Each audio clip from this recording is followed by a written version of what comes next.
Perkenalkan, nama saya Gabriel Granmar Sipapal dengan NIM 12S25019. Nah, di video ini saya akan menjelaskan eh, dari main-main kami yang membahas tentang legal, privacy, ethical issue in computer security.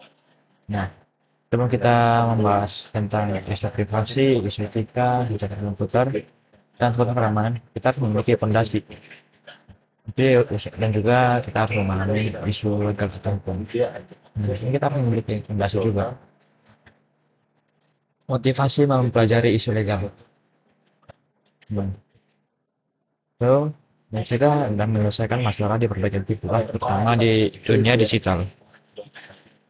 Seperti memahami batasan dan larangan hukum untuk mencegah tindakan yang dapat berujung pada denda, pidana penjara, atau kerugian finansial. Jadi agar kita tidak melakukan eh, agar kita mengetahui sebuah risiko dari semua permasalahan dan agar kita tidak terkena imbasnya.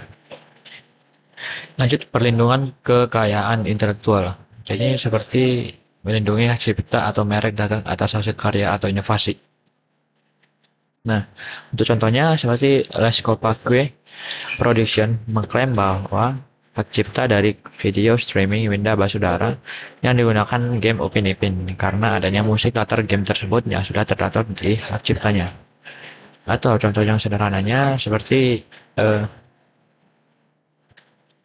Budi eh, Budi memiliki sebuah proyek namun diklaim oleh orang lain. Jadi itu termasuk eh, yang tidak itu termasuk larangan dan itu bisa terkena tindak pidana atau dan denda. Lanjut, isu hukum terkait informasi, penggunaan data, perlindungan data pribadi, dan penanganan kejahatan cyber atau cybercrime seperti penipuan online. Nah, itu juga seperti pencemaran nama baik. Nah, misal nih, seseorang memposting komentar palsu dan menuduh Anda melakukan kecurangan di media sosial. Jadi, ini seperti kayak apa ya? Eh, ini seperti mengabarkan hoax kepada seseorang. Lanjut ke contoh undang-undang. Ini seperti Undang-Undang Informasi dan Transaksi Elektronik atau UU TITE atau Undang-Undang Perlindungan Data Pribadi atau UU PDP. Nah, itu terkait isu legal atau hukum. Lanjut kita ke kejahatan komputer atau cybercrime. Nah, di sini itu aspek yang dilindungi itu legal, privasi, etika aspek. Jadi eh, aspek yang harus kita lindungi itu seperti legal. Legal ini seperti yang sudah kita bahas tadi, isu-isu legal. Nah, lalu privasi. Kita harus menjaga privasi kita harus menjaga etika kita, dan etika aspek yang ada. Lanjut, kesulitan perencanaan dan definisi. Nah, ini memang tergolong sering. Identitas pelaku sulit ditentukan, bukti digital mudah dihapus, kejahatan bersifat lintas negara, definisi kejahatan yang berubah-ubah. Nah, ini sangat sering terjadi. Identitas pelaku sudah ditentukan karena di dunia digital itu sangat mudah untuk mengganti identitas. Lalu bukti-bukti mudah dihapus dalam jejak digital. Lanjut ke tantangan kriminalitas. Serangan cyber otomatis, pencurian data atau data breach, deepfake, manipulasi digital, ransomware, kurangnya edukasi keamanan cyber, penggunaan AI oleh pelaku. Nah, ini seperti tantangan dari kriminalitas ini seperti serangan cyber otomatis atau seperti autobot. Nah, lalu pencurian data ini seperti misal si pelaku mengajak kita untuk membuka sebuah link yang dikirimnya dan itu seperti link pernikahan atau apa segala macam. Lalu ini manipulasi digital atau seperti promosi palsu. Lalu ransomware ini seperti virus. Kurangnya edukasi keamanan cyber. Ini terkait kurangnya edukasi keamanan cyber dari user, baru penggunaan AI oleh pelaku. Lanjut studi kasus kerentanan. Kebocoran data salah satu marketplace Indonesia, phishing aplikasi perbankan. Nah, ini kemarin sempat terjadi di Bjorka. Jadi kebocoran data adalah salah satu marketplace Indonesia. Dan banyak hacker lain yang membobol data-data seseorang untuk memperjualbelikannya. Itu terkait kejahatan komputer atau cybercrime. Lanjut ke kontrol keamanan. Sini yang pertama itu kebijakan penggunaan yang diterima atau AUP, Acceptable Use Policy. Ini aturan penggunaan internet, email, perangkat kantor, jaringan. Lalu larangan mengunduh software ilegal, akses situs tertentu. Di sini kebijakan penggunaan yang diterima itu aturan penggunaan internet, email, perangkat kantor, dan jaringan. Lalu larangan mengunduh software ilegal, akses situs tertentu. Ini agar menjauhkan dari virus. Lanjut yang kedua, kebijakan kata sandi. Nah, di sini menggunakan minimal 8 sampai 12 karakter dengan kombinasi huruf besar atau kecil. Dan ini rekomendasi perubahan sandinya dapat dilakukan secara berkala. Lanjut ke edukasi. Contoh serangan itu seperti brute force attack, DDoS, distribute denial of service, phishing, pembobolan. Nah, untuk contoh dari sini, brute force attack mencoba banyak kombinasi password secara otomatis. Jadi ini seperti spam untuk password. Lalu DDoS, distribute denial of service, trafik palsu sehingga layanan menjadi lambat. Nah, lanjut lagi ke phishing, penipuan online untuk mendapatkan data. Ini seperti yang tadi saya jelaskan, itu memberikan link virus. Lanjut ke pemukulan. Pemukulan ini sering terjadi pada IP address.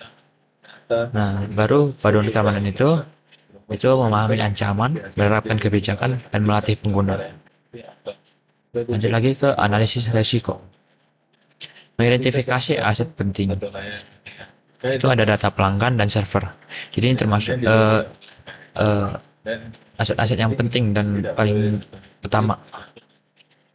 Lalu ke dampak jika ancaman terjadi, seperti maka akan adanya kerugian dan penanganan. Nah, lanjut lagi ke tim keamanan. Itu menangani insiden keamanan, menetapkan kebijakan prosedur, mengevaluasi risiko, memastikan keamanan berjalan dengan baik. Jadi dari tim keamanan ini harus benar-benar dilakukan dan benar-benar diterapkan. Itu mengalami insiden keamanan.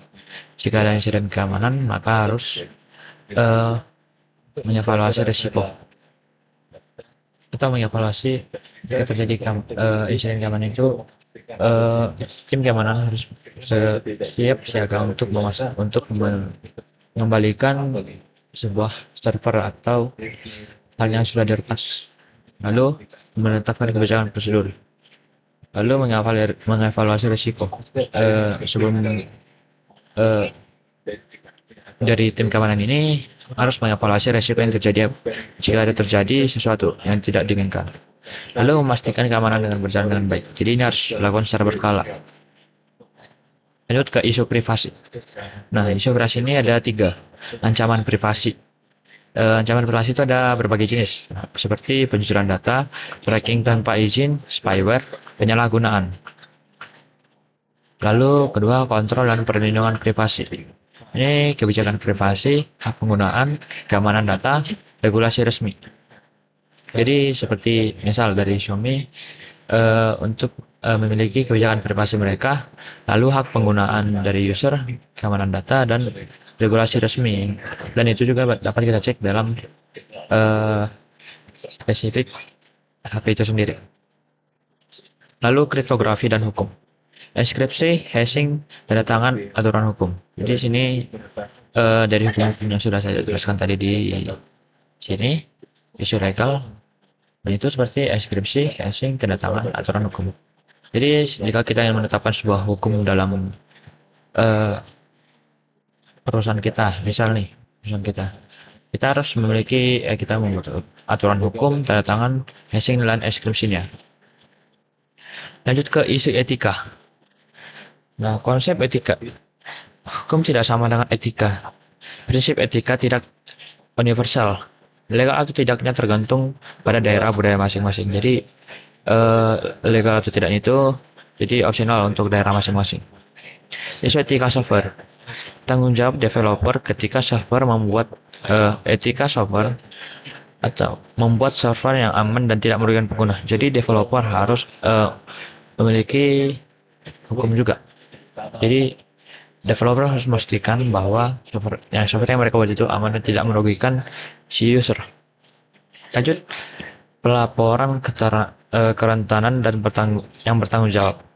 Pelaporan secara etis itu melaporkan secara rahasia ke vendor mengonfirmasi ke, lalu perbaikan celah, lalu penerbitan patch yang sudah diperbaiki. Jadi misalnya ada bug dalam sebuah sistem, lalu sang user ini melaporkan ke developer, lalu developer mengonfirmasi, lalu memperbaiki bugnya, lalu di-update ke patch yang lebih sudah diperbaiki.